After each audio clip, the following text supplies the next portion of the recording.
tous, bienvenue à cette séance du conseil municipal de la municipalité de McMasterville. Nous sommes le 13 mars 2023. Il est présentement 19h02. Nous avons un ajout à l'ordre du jour qui a été publié plus tôt aujourd'hui. Alors, ça se retrouve à 11.1. Il s'agit d'une autorisation pour l'état des taxes et de vente pour non-paiement de taxes 2023. Alors, si vous êtes d'accord avec cet ordre du jour amendé, j'en accepterai une proposition, s'il vous plaît. Je vais le proposer, Monsieur le maire. Proposée par Mme Taillon. Et je vais l'appuyer.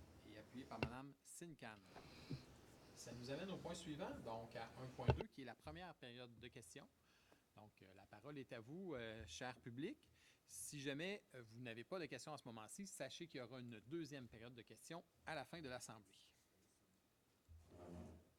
Donc, je vous invite à ouvrir le micro et à vous présenter et spécifier votre rue, s'il vous plaît. Bonjour, Jonathan Roy, la rue Albert-Lille. Moi, j'ai une petite question concernant la piste cyclable qui part de Saint-Hilaire pour aller à Oka. Quand elle a été inaugurée en 2017, puis je pense que c'est encore comme ça sur la carte, là, il y a comme un point le long du Richelieu qui est piste cyclable projetée. Je me demandais si c'était toujours un sujet qui était à quelque part dans les intentions de partenariat avec la ville de Saint-Basile ou si c'était mort puis qu'il n'y avait plus possibilité du tout d'espérer une piste cyclable dans ce coin-là.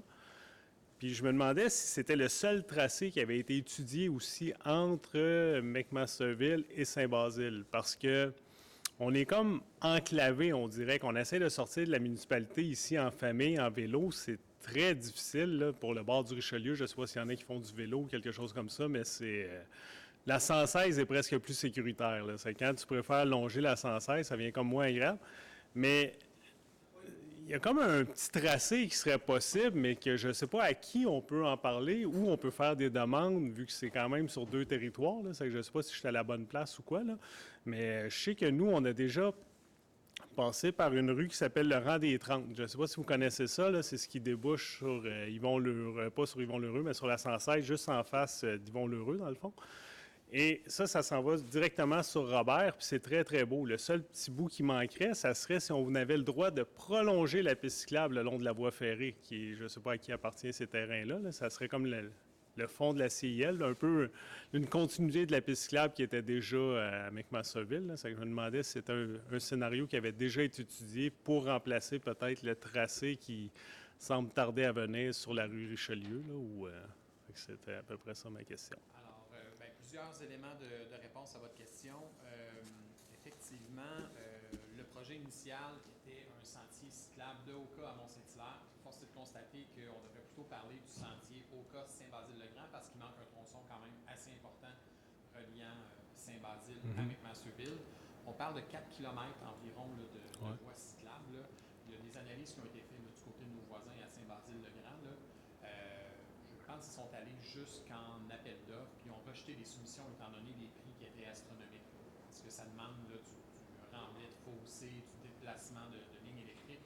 Donc, bref, il y a une complexité assez importante là, pour installer une piste cyclable en site propre le long de la route 223. Ceci dit, tout comme vous, c'est un projet qui me tient à cœur, puis je pense que ça tient à cœur à l'ensemble du conseil aussi, parce qu'on connaît les possibilités. Là, si on peut rejoindre Saint-Basile-le-Grand et éventuellement Carignan-Chambly, bien là, ça vient ouvrir des portes là, pour le cycliste. Donc, ça serait vraiment fort intéressant de désenclaver McMasterville, Belleuil et la région là, pour aller rejoindre là, le réseau cyclable du côté de Chambly. Donc, on poursuit nos représentations dans ce dossier-là. On est en discussion avec Saint-Basile-le-Grand, même avec les gens de Carignan pour faire avancer ce dossier-là. On en a parlé tout à l'heure, justement, en caucus, là, parce qu'on a déjà adopté des résolutions pour interpeller le ministère des Transports dans ce dossier-là, parce qu'on considère que c'est vraiment un enjeu important pour notre population. Jusqu'à maintenant, je ne vous cacherai pas que les réponses qu'on a eues ne sont pas positives par rapport à la poursuite de ce projet-là, mais on va quand même continuer à réclamer qu'il y ait un lien cyclable sur la route 223, ça c'est certain. Maintenant, dans le projet de sentier cyclable Oka Mont-Saint-Hilaire, La communauté métropolitaine de Montréal tenait à ce que le tronçon cyclable soit sur la route 223 parce que c'est une route panoramique. Puis bon, c'est effectivement intéressant de circuler dans cet environnement-là. Toutefois, à ce moment-ci, si on n'est pas en mesure d'élargir la chaussée, le projet est difficilement réalisable. Donc, est-ce qu'il y aurait possibilité de voir d'autres options?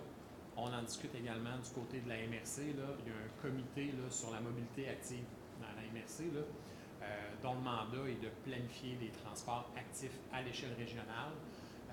Et la proposition que vous faites, elle a déjà été discutée. L'enjeu qu'on a maintenant, ça serait de relier la montée des 30 à McMasterville. Là, ça implique de passer sur un terrain privé, donc l'ancien terrain de la CIM, donc de faire des acquisitions, tout ça. À ce moment-ci, je vous dirais qu'on n'est pas là. Mais c'est un dossier qu'on va suivre quand même, là, parce que oui, on veut relier Saint-Basile éventuellement. OK. Merci beaucoup. Avec plaisir. Y a-t-il d'autres questions à ce moment-ci? Ça va? Très bien. Alors, on poursuit avec le prochain point à 1.3, qui est l'approbation des procès-verbaux des séances du conseil municipal tenues les 6 et 20 février dernier. Vous avez pu prendre connaissance de ces procès-verbaux. Si tout était conforme, j'en accepterai une proposition, s'il vous plaît. Je vais le proposer, Monsieur le maire. C'est proposé par Mme Taillon Et je vais l'appuyer, Monsieur le maire. et appuyé par Mme Sincan. À 2.1, autorisation pour une demande de contribution financière pour le club de patinage artistique de Belleuil pour l'année 2023. À ce moment-ci, je vais vous céder la parole, Mme Bédard. Considérant la volonté de la municipalité d'offrir des activités de qualité à des coûts abordables à ses citoyens et ses citoyennes, il est résolu que le conseil municipal autorise le versement d'une somme de 350 $ à titre de contribution financière au club de patinage artistique de Belleuil. Je vais le proposer, Monsieur le maire. C'est proposé par M. Lavoie Et je vais l'appuyer. et c'est appuyé par Mme Sincan. À 2.2, autorisation pour une contribution financière annuelle auprès de la Société d'histoire et de généalogie de Belleuil-Mont-Saint-Hilaire.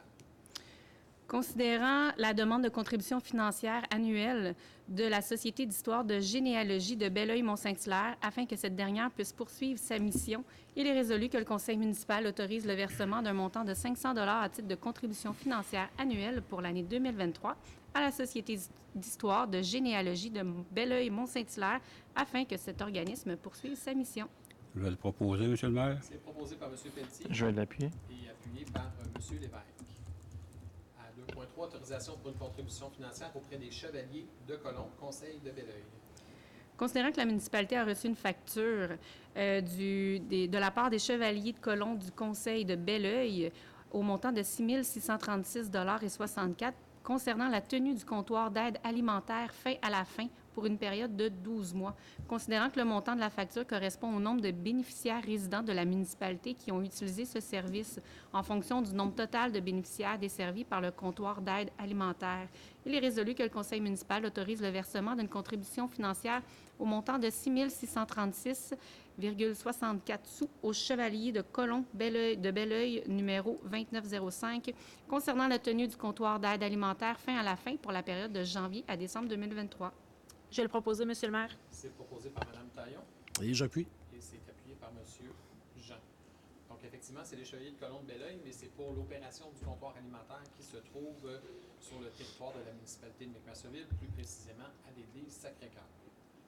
À 2.4, autorisation demande d'aide financière dans le cadre du programme d'assistance financière aux loisirs des personnes handicapées. Considérant que le programme d'assistance financière aux loisirs des personnes handicapées 2023-2024 a pour objectif de favoriser l'accessibilité des activités de loisirs et de sport aux personnes à capacité réduite qui ont des besoins d'un accompagnement afin de pouvoir participer à ces activités.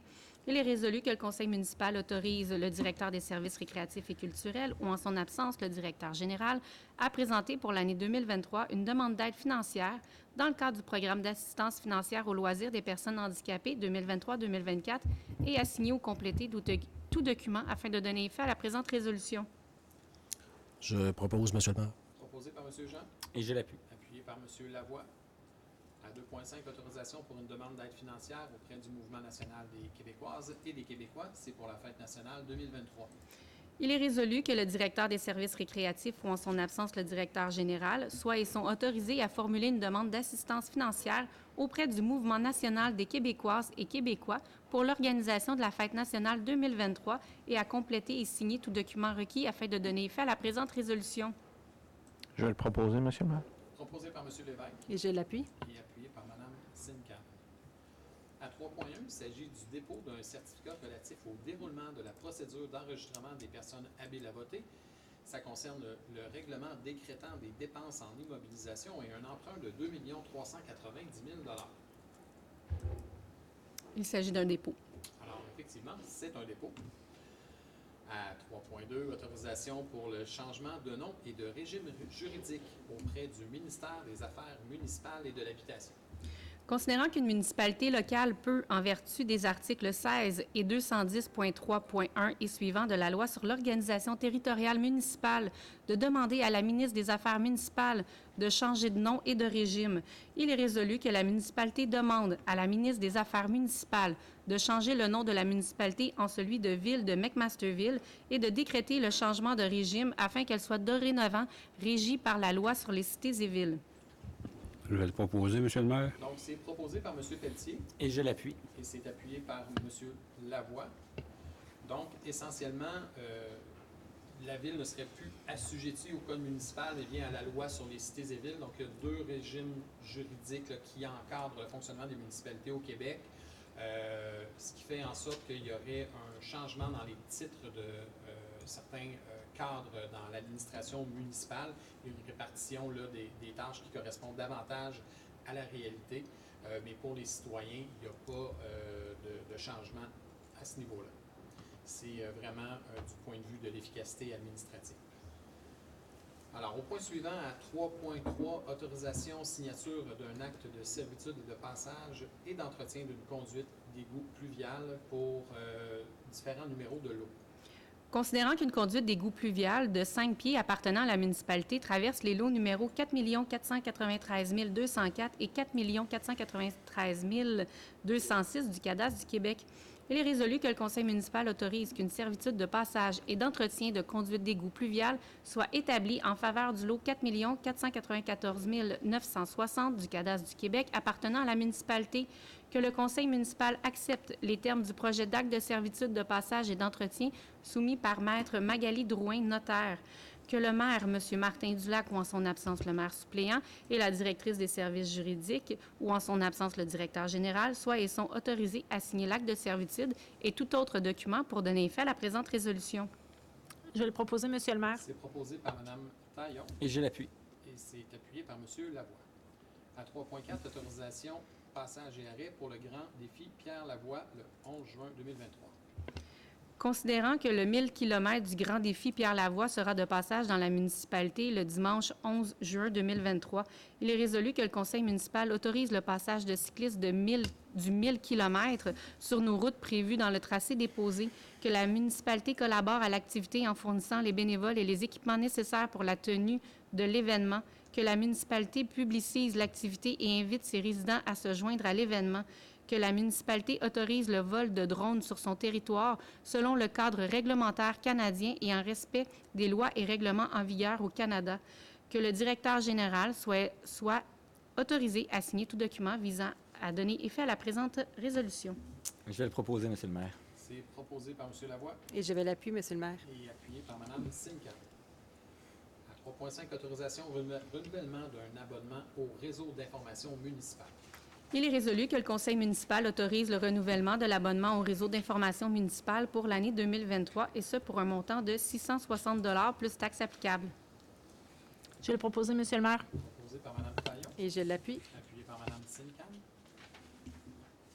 À 3.6, il s'agit de la nomination de fonctionnaires désignés pour l'application de la réglementation municipale, modification du tableau des nominations des fonctionnaires désignés et du tableau des pouvoirs réglementaires conférés par le conseil municipal relié à chaque fonction. Il est résolu que le conseil municipal remplace le tableau des nominations des fonctionnaires désignés portant le numéro ADM-2022-02 adopté par la résolution 2022-169 par le tableau des nominations des fonctionnaires désignés portant le numéro ADM-2023-01 et daté du 13 mars, que le conseil municipal remplace le tableau des pouvoirs réglementaires conférés par le conseil municipal relié à chaque fonction portant le numéro ADM-2022-01 par le tableau des pouvoirs réglementaires conférés par le conseil municipal relié à chaque fonction portant le numéro ADM-2023-02 et daté du 13 mars 2023. Je vais le proposer, Monsieur le maire. Proposé par M. Pelletier Et j'appuie. et appuyé par M. Jean. 3.7, autorisation pour l'utilisation par la Régie intermunicipale de sécurité incendie de la Vallée du Richelieu du service de géomatique de la MRC de la Vallée du Richelieu. Considérant que la Régie intermunicipale de sécurité incendie de la Vallée du Richelieu, RISIVR, pour établir les montants des quotes-parts, utilise les données fournies par les villes et municipalités membres provenant de leur rôle d'évaluation foncière. Considérant qu'il est difficile pour la Régie intermunicipale d'obtenir les données complètes de façon uniforme et au même moment par les villes et municipalités. Considérant que la Régie intermunicipale peut, par le biais du service de géomatique de la MRCVR, obtenir un rapport uniforme pour les calculs des quotes-parts de chaque membre et cartographier divers éléments pour optimiser les informations des différents territoires desservis.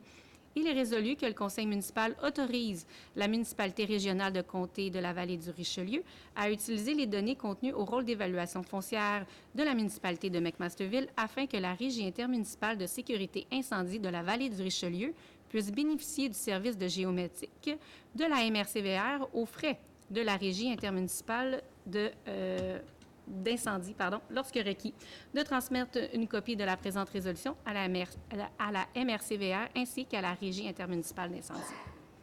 Je vais le proposer, Monsieur le maire. C'est proposé par M. Pelletier Je vais l'appuyer. et appuyé par M. Lévesque. Au point suivant, à 4.1, il s'agit de l'acceptation des comptes à payer et des déboursés.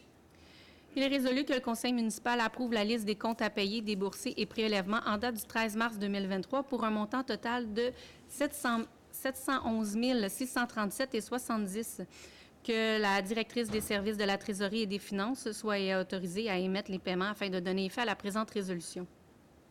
Je propose. C'est proposé par M. Jean Et je l'appuie. et appuyé par M. Lavoie. À 4.2, acceptation plutôt du dépôt de la liste des ajustements budgétaires comptabilisés durant la période du 28 janvier au 2 mars 2023. Il est résolu que le conseil municipal accepte le dépôt de la liste des ajustements budgétaires comprenant les appropriations de l'excédent de fonctionnement affecté comptabilisé durant la période du 28 janvier au 2 mars 2023 portant le numéro STF-2023-06. Je le propose, Monsieur le maire. Proposé par M. Lavoie Et j'appuie. et appuyé par M. Jean. À 4.3, il s'agit de l'acceptation du dépôt du rapport d'activité du trésorier pour l'exercice financier 2022. Donc, ça concerne la loi sur les élections et les référendums dans les municipalités. Il est résolu que le conseil municipal accepte le dépôt du rapport d'activité du trésorier pour l'exercice financier 2022 préparé par la directrice des services de la trésorerie et des finances, le tout conformément aux dispositions de la loi sur les élections et les référendums dans les municipalités. Que le conseil municipal autorise la transmission du dit rapport au directeur général des élections du Québec. Je le propose, Monsieur le maire. Proposé par M. Lavoie Et je vais l'approuver. Appuyer. et appuyé par Mme Taillon. Oui, c'est très bien d'approuver aussi. À 7.1, il s'agit du dépôt du projet de procès-verbal de la séance extraordinaire du comité consultatif d'urbanisme tenue le 20 février dernier. Donc, vous avez pu prendre connaissance du PV. À 7.2, demande d'approbation d'un programme d'implantation et d'implantation architecturale pour une nouvelle construction et aménagement du terrain au 740-760 rue Bernard-Pilon. Considérant que la demande porte sur le lot 4 494 200 afin de permettre la construction d'une habitation bifamiliale isolée avec un logement additionnel, ainsi que de réaliser l'aménagement du terrain et du stationnement. Considérant la résolution numéro 2023-42, adoptée par le conseil municipal lors de la séance du 6 février 2023, refusant la demande de PIA portant sur ce lot et visant à construire une habitation bifamiliale afin qu'un projet modifié isolé avec un logement additionnel afin qu'un projet modifié des élévations soit présenté lors d'un comité consultatif d'urbanisme ultérieur. Considérant que les plans révisés proposent des correctifs et améliorations au projet initial, il est résolu que le conseil municipal accorde la demande de PIA portant sur le lot 4 494 200 et visant à permettre la construction d'une habitation bifamiliale isolée avec un logement additionnel et ce, aux conditions suivantes. Que l'option B, comportant 30 % de maçonnerie sur la façade avant-secondaire, soit retenue. Que les travaux soient terminés dans un délai maximal de 18 mois suite à l'approbation du conseil municipal. Que le projet de démolition soit accepté lors du comité de démolition. Qu'un dépôt de garantie de 3 000 $ soit exigé afin d'assurer la conformité des travaux au PIA dans les délais accordés. Qu'une dérogation mineure soit accordée afin de permettre une entrée charretière et une allée d'accès dont les largeurs excèdent les normes prescrites, une allée d'accès non perpendiculaire à la voie de circulation et un accès au garage attaché par la cour avant secondaire. Je vais le proposer. Oui, M. Lévesque, vous en faites la proposition Et je vais l'appuyer. et c'est appuyé par Mme Taillon. À 7.3, demande de dérogation mineure, ça concerne le même projet au 740-760 rue Bernard-Pilon. Considérant que la demande porte sur le lot 4 494 200 afin de permettre l'aménagement d'un accès charretier d'une largeur de 8,5 mètres, d'une allée d'accès d'une largeur de 9,2 mètres, d'une allée d'accès non perpendiculaire à la voie publique et d'un accès au garage attaché par la cour avant secondaire. Considérant que cette demande est assujettie au règlement 364-00-2003 tel que modifié sur les dérogations mineures, considérant que toutes les conditions préalables à l'approbation d'une dérogation mineure ont été respectées, il est résolu que le conseil municipal accorde la demande de dérogation mineure visant à permettre l'aménagement d'un accès charretier d'une largeur de 8,5 mètres, d'une allée d'accès d'une largeur de 9,2 mètres, d'une allée d'accès non perpendiculaire à la voie publique et d'un accès au garage attaché par la cour avant secondaire sur le lot numéro 4 494 200. Je vais le proposer, M. le maire. C'est proposé par Mme Taillon Je vais l'appuyer. et c'est appuyé par M. Lévesque. À 8.1, acceptation du dépôt de la liste d'embauche des employés contractuels, temporaires ou remplaçants. Il est résolu d'accepter le dépôt de la liste d'embauche des employés contractuels, temporaires ou remplaçants portant le numéro STF-2023-08. Je vais le proposer, M. le maire. C'est proposé par Mme Silcan Et je l'appuie. et appuyé par M. Lavoie. À 8.2, il s'agit d'une autorisation pour l'embauche dans le cadre d'un poste permanent aux espaces publics et récréatifs. C'est aux services techniques et aux espaces publics. Il est résolu que le conseil municipal autorise l'embauche de M. Charles Raté au poste permanent pour un minimum de 42 semaines par année de préposé aux espaces publics et récréatifs à compter du 14 mars 2023, le tout aux taux et conditions de travail prévus à la convention collective en vigueur et conditionnellement à l'obtention des approbations requises selon le processus d'embauche et dans le respect des budgets adoptés à cette fin. Que l'embauche soit également conditionnelle à une période d'essai de 9 mois à compter de l'entrée en fonction. Que M. Chapdelaine, directeur des services techniques et des espaces publics, ou en son absence, M. Sébastien Gagnon, directeur général, soient et sont autorisés à signer tout document afin de donner effet à la présente résolution. Je vais le proposer, M. le maire. C'est proposé par M. Pelletier Et je l'appuie. et appuyé par M. Lavoie. À 8.3, autorisation pour la nomination d'un fonctionnaire désigné pour l'application de la réglementation municipale, stagiaire en urbanisme. Considérant l'embauche de M. David Morin pour occuper le poste de stagiaire en urbanisme, considérant que le conseil municipal juge opportun d'autoriser M. Morin à effectuer certaines tâches qui sont prévues à la réglementation municipale, il est résolu que le conseil municipal autorise M. Morin, stagiaire en urbanisme, à procéder à des inspections visant à vérifier le respect de la réglementation et à émettre des avis verbaux ou écrits concernant les règlements suivants et leurs amendements. Règlement sur les nuisances concernant la propreté et la salubrité, le règlement concernant les nuisances causées par le bruit, le règlement concernant la paix et le bon ordre, le règlement relatif aux animaux, le règlement régissant l'utilisation et la distribution de l'eau, le règlement relatif à la gestion des matières résiduelles, le règlement sur la vente de garage, règlement sur les colporteurs et les vendeurs itinérants, règlement sur l'utilisation des pesticides, règlement concernant la garde de poules en milieu résidentiel, règlement visant l'interdiction de sacs de plastique.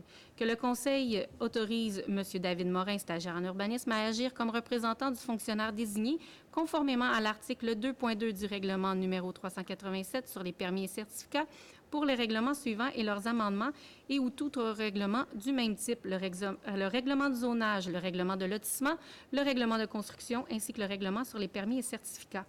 Que ces autorisations permettent d'accomplir les devoirs et pouvoirs de l'autorité compétente prévus aux articles 2.3 et 2.4 du règlement sur les permis et certificats. que dans le cadre de l'émission des permis et des certificats, les pouvoirs de M. Morin seront limités aux demandes relatives aux interventions et travaux suivants: construire, agrandir, modifier ou rénover un bâtiment accessoire, un poulailler ou un enclos, rénover un bâtiment principal résidentiel n'impliquant pas d'agrandissement ou de modification au nombre de logements, construire une piscine creusée, construire ou rénover une galerie, un perron ou un patio, instaurer ou cesser un usage complémentaire à un usage résidentiel ou un usage temporaire, tenir une vente de garage, installer une piscine hors terre, installer une thermopompe, procéder à l'aménagement ou réaménagement d'un stationnement résidentiel, déplacer une construction accessoire, démolir une construction accessoire, procéder à l'abattage d'arbres. Que le conseil municipal autorise M. Morin à procéder à l'émission de constats d'infraction en lien avec les règlements mentionnés précédemment, à condition préalablement d'obtenir l'autorisation de la directrice des services de l'urbanisme et du développement durable ou en son absence du directeur général. Que l'ensemble de ces tâches soit sous la supervision de Mme Marie-Pierre Tremblay, directrice du service de l'urbanisme et du développement durable, ainsi que de Chantal Saint-Amand, coordinatrice au service de l'urbanisme et du développement durable. Que le tout soit conditionnel à l'obtention des approbations requises selon le processus d'embauche en vigueur. Donc, si vous êtes d'accord, j'en accepterai une proposition, s'il vous plaît. Je vais le proposer, Monsieur le maire. Proposée par M. Lévesque Et je vais l'appuyer. et appuyée par Mme Simcan. À 8.4, autorisation pour la grille salariale de 2023 amendée. C'est pour le personnel aquatique et autres personnels saisonniers. Il est résolu que le conseil municipal accepte les ajustements de l'échelle salariale du personnel non prévus à la grille salariale du syndicat des employés municipaux de McMasterville, portant le numéro STF-2023-09, et ce, à compter du 14 mars 2023. Que Mme Deshôtels, directrice des services de la trésorerie et des finances, ou en son absence, le directeur général, soient et sont autorisés à signer tout document afin de donner effet à la présente résolution. Je propose, Monsieur le maire. Proposé par M. Jean Et je l'appuie. et appuyé par M. Lavoie. À 9.1, autorisation pour un octroi de contrat, travaux d'amélioration du sous-sol du centre communautaire intégré de McMasterville. Considérant que la municipalité souhaite procéder à des travaux au sous-sol du centre communautaire intégré de McMasterville, il est résolu que le conseil municipal octroie le contrat pour la mise en place d'un système de ventilation à l'entreprise 9287-2506 Québec Inc. pour un montant de 59 741 $ plus taxes applicables, tout conformément à la soumission datée du 27 février 2023. Que le conseil municipal octroie le contrat pour l'insonorisation à l'entreprise Spica Acoustique pour un montant de 8 685,10 $ plus les taxes applicables, le tout conformément à la soumission datée du 31 janvier 2023. Que le conseil autorise une appropriation provenant de l'excédent de fonctionnement affecté d'un montant maximal de 120 000 $ plus taxes applicables afin de pourvoir à l'ensemble des dépenses reliées aux travaux d'amélioration du sous-sol. Que le conseil municipal autorise le directeur des services techniques et des espaces publics ou en son absence le directeur général à signer tout document afin de donner effet à la présente résolution. Je vais le proposer, Monsieur le maire. Proposé par Mme Taillon Et je vais l'appuyer. et appuyé par Mme Simcan. Donc, ces travaux sont nécessaires après qu'on ait constaté là, certaines lacunes là, par rapport à l'aménagement du local du sous-sol qui est utilisé lors des jours de pluie dans le cadre des camps de jour. Donc, notons l'absence de ventilation et un problème au niveau de l'insonorisation. Donc, les travaux vont venir pallier à ces déficiences-là. À 9.2, autorisation pour un octroi de contrat pour les abris postaux du parc des élus.